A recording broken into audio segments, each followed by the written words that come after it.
Life is a cosmic joke. Alan Watts explains why. What if the entire point of life was that there is no point? And what if all of our struggles, ambitions, fears, and hopes, everything we take so seriously, are part of an elaborate cosmic game? A joke, even? That idea might sound absurd, maybe even offensive, because we're taught to believe life is serious business.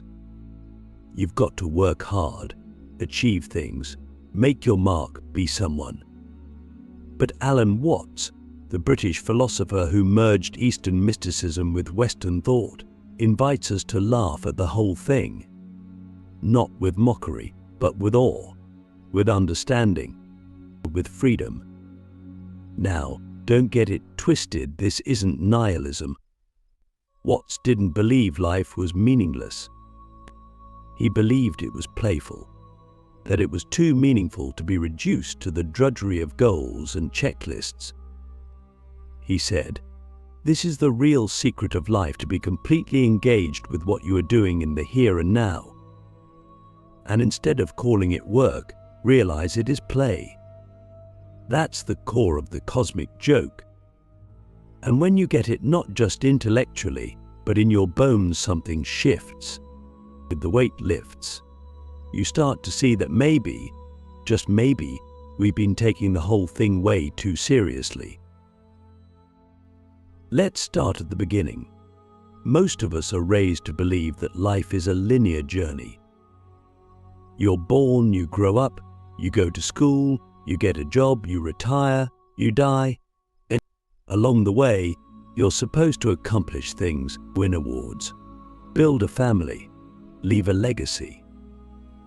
And while none of those things are bad, there's a hidden trap in that narrative. It always places fulfillment ahead of you. Just a little further, just one more promotion, one more relationship, one more milestone, and then you'll finally be there. But you never actually arrive, do you? Alan Watts compared this to a music concert. Imagine going to a symphony, and instead of enjoying the music, everyone is anxiously waiting for the final note. That would be insane. The point of the music is the playing, the journey, the flow, not the end. Watts argued that life is exactly the same. But it's not supposed to be a race to the finish line. It's a dance, a performance, a cosmic improvisation. And the joke is that we're all so busy trying to win at life, we forget to live it. So here's a thought. What if the universe is not a machine, but a drama, a play, and you're not just some cog in it, but an actor? No, more than that, a co-creator of the entire unfolding. That's what Watts meant when he said, "You are the universe experiencing itself."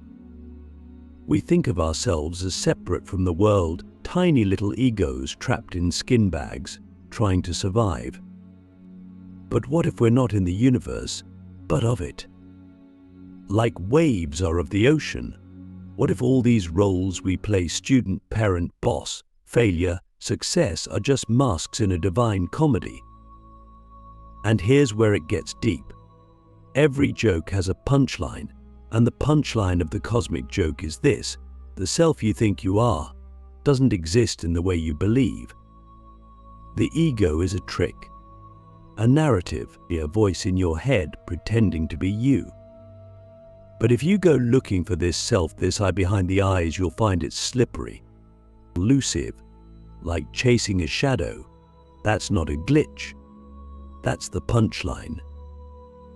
That's the big laugh. Because the moment you stop identifying with that ego, you realize you're not a person in the universe, you are the universe, playing personhood for a while. Click subscribe to this channel to get more profound insights. Watts often asked, who would you be without your name, your story, your memories? Most people don't know. We cling to identity like it's a life raft. But let's go deeper. What if identity is the very illusion that keeps us from realizing our freedom? What if letting go of the need to be someone specific is actually the gateway to being everything? This is where philosophy becomes personal. It's not just about theories anymore, it's about how you live. Because if life is a cosmic joke, then the only mistake is to take it too seriously. That doesn't mean you don't care. It doesn't mean you don't love deeply or feel pain. It means you understand all of it, the joy, the sorrow, the chaos, the beauty as part of the same divine game. And when you see that, you're no longer trapped by life. You're dancing with it. Let me ask you something. When was the last time you laughed at yourself? Not out of shame, but out of freedom. Out of seeing how absurdly human you are, how wonderfully, tragically, hilariously human. That's the gateway. That's the wink from the cosmos. Because once you can see yourself as part of the joke, you're no longer its victim. You're in on it. So maybe, just maybe, enlightenment isn't some grand state of perfection, but maybe it's the ability to laugh, really laugh at the whole ridiculous, beautiful mess. The cosmic absurdity of trying to control something that was never meant to be controlled. The irony of searching for meaning in a universe that is meaning, playing hide and seek with itself. And maybe the most profound spiritual act isn't to renounce the world or transcend it, but to embrace it fully, to play your role, say your lines, and know deep down that it's all part of the show. That's not nihilism. That's the ultimate affirmation. That's the smile behind the veil. That's the laugh of the Buddha under the Bodhi tree. And it's waiting for you right now in this moment. The divine game, why the universe pretends to be you if life is a cosmic joke. Then the punchline isn't just that we take it too seriously, it's that we forget we're the ones playing it. According to Alan Watts, the grand illusion of existence isn't suffering, or confusion, or even death, it's separation. The idea that you are a lonely, isolated consciousness trapped inside a little body, navigating a world that's out there and separate from you. This illusion is so convincing that we build entire civilizations around it.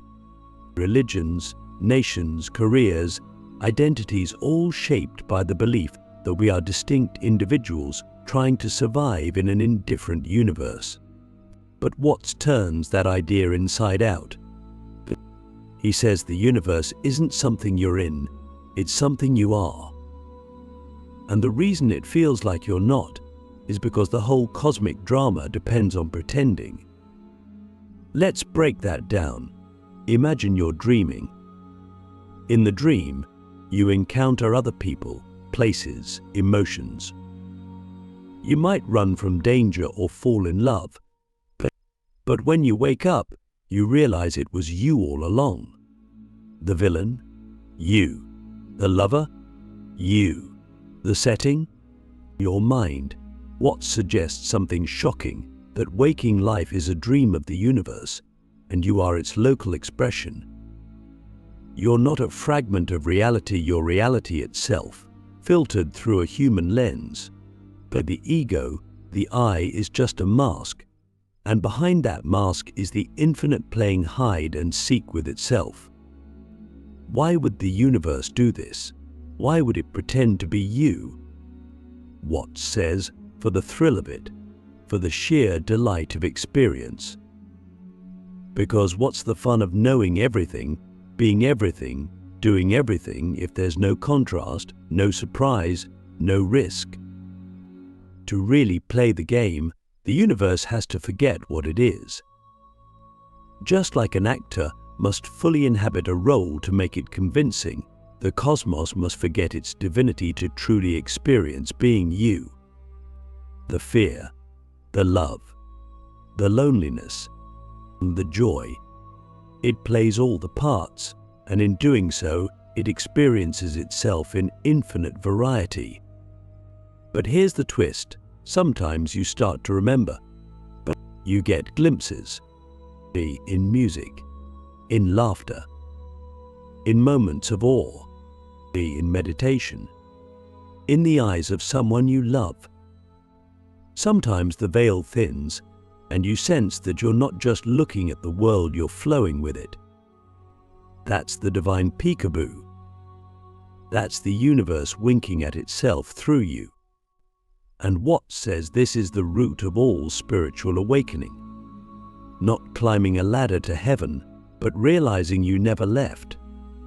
You're not becoming divine. You're remembering that you always were. This isn't just poetic, it's practical.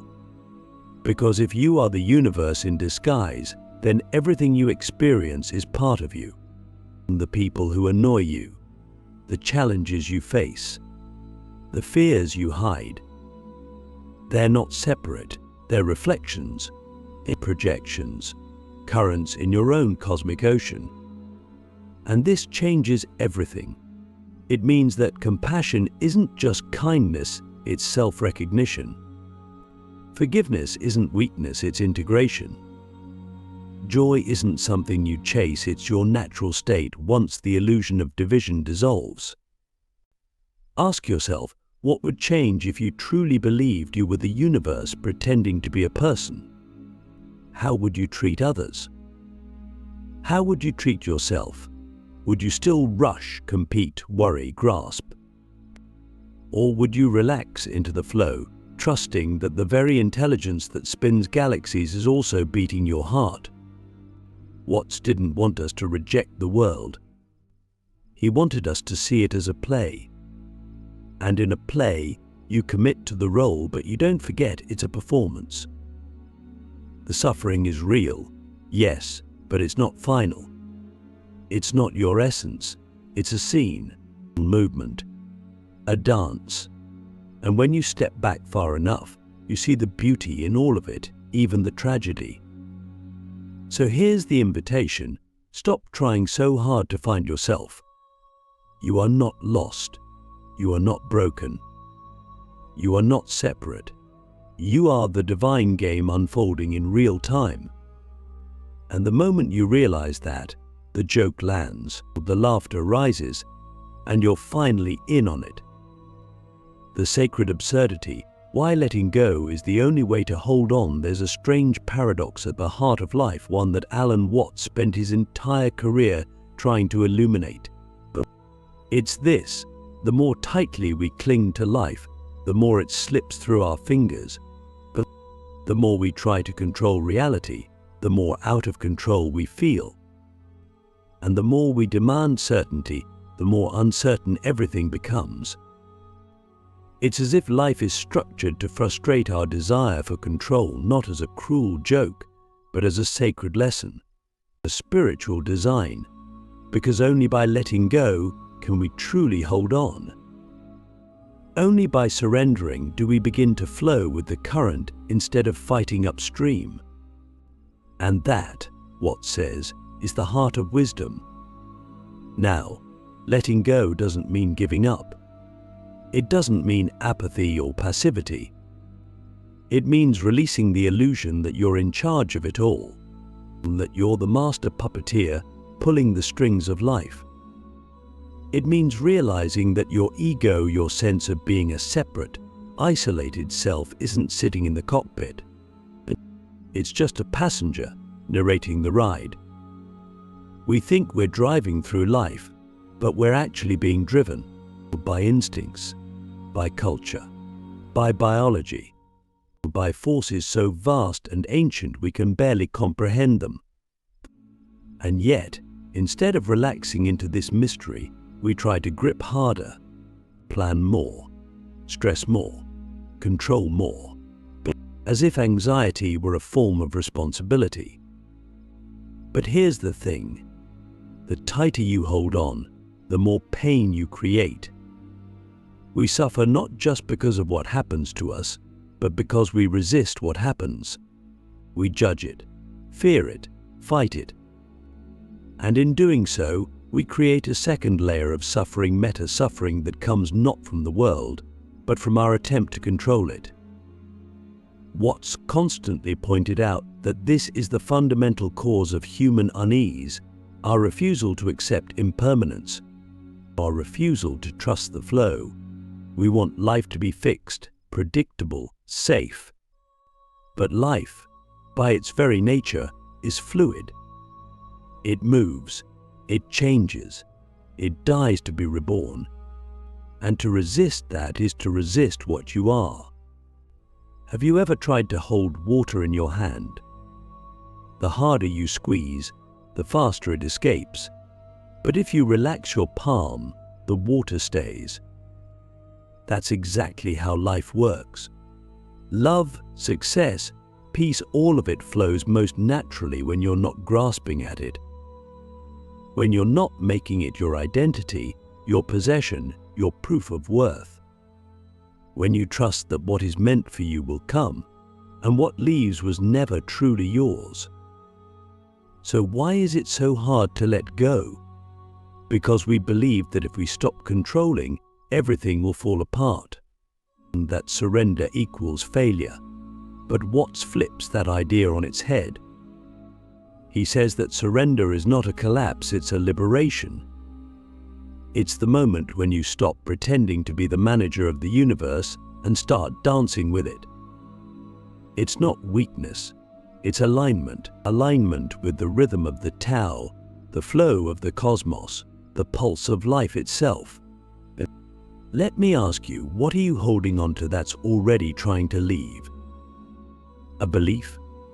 A fear? A relationship? A version of yourself that no longer fits? What would happen if, just for a moment, you released it? Not because you don't care, but because you trust something deeper than your fear. Because you understand that growth always requires a death of control, of certainty, of ego.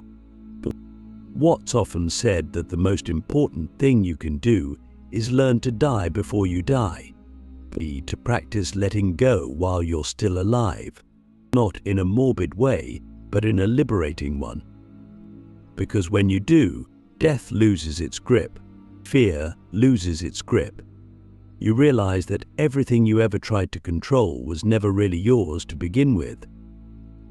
You were always being lived, always being moved, always being held by something greater than your small self.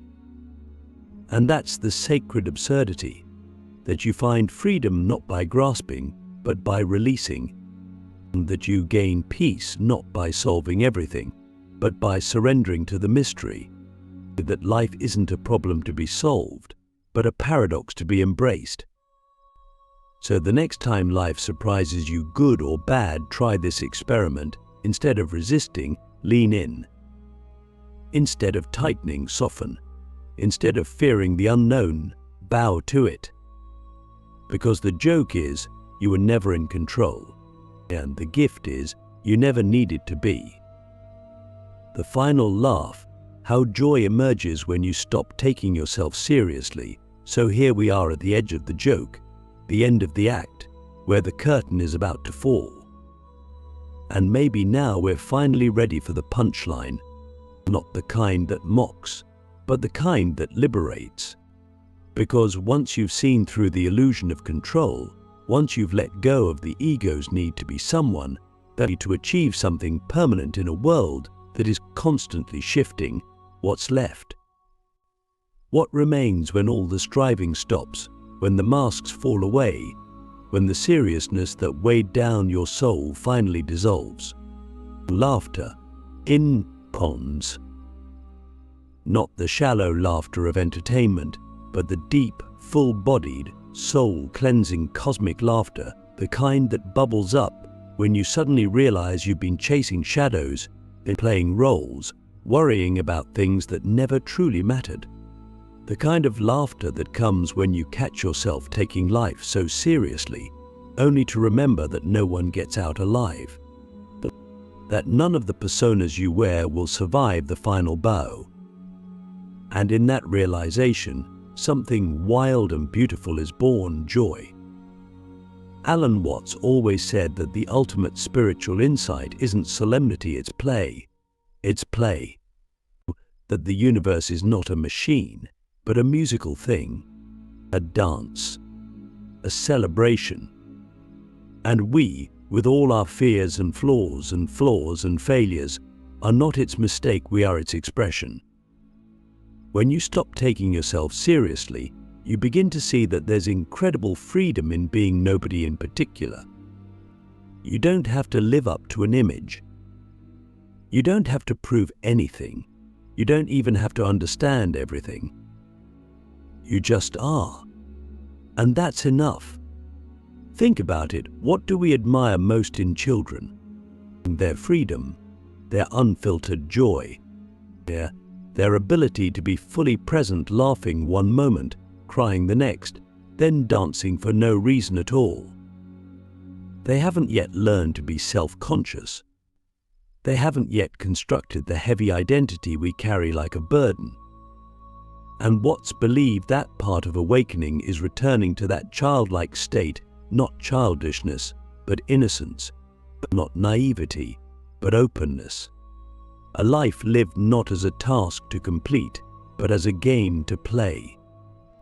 So here's the final deep question. What would your life look like if you stopped trying to be somebody and simply were? If you no longer needed to impress, to win, to be seen as special or important. Not because you gave up, but because you woke up. Would you laugh more? Love more? Forgive faster? Would you talk to strangers? Would you create without worrying about being good enough? That's the space where joy lives. Not in the perfection of outcomes, but in the aliveness of the moment. Watts said, "Man suffers only because he takes seriously what the gods made for fun." What if your flaws were part of the joke? What if your deepest heartbreak was part of the divine comedy? That doesn't mean pain isn't real. It simply means it's not final. It's not all there is. It's part of the play. And when you stop resisting the script, when you stop pretending that you're the director instead of the actor, you begin to enjoy the role even when it's tragic. You begin to laugh, not in mockery, but in freedom. Because joy isn't something you earn. It's something you remember. It's your natural state when the noise dies down, when the ego steps aside, when the masks fall away. It's what's left when nothing is left to prove. And in that stillness, that surrender, that silence, you hear it. Faint at first, then louder. The laughter of the universe, of life, of you. So maybe this is what it means to be enlightened. Not to float above the world, but to be fully in it, dancing, stumbling, laughing all the same. Maybe the final laugh is the one you share with the cosmos. A laugh that says, "Ah, I see now. I was never separate. I was never alone. I was always part of the joke. And it was beautiful." And maybe that's the whole point, not to get the last word, but to join in the laughter. To realize that life doesn't owe you meaning, you are the meaning, laughing at your reflection in the mirror of existence. Now go smile, breathe, and let it all be funny. Because it is.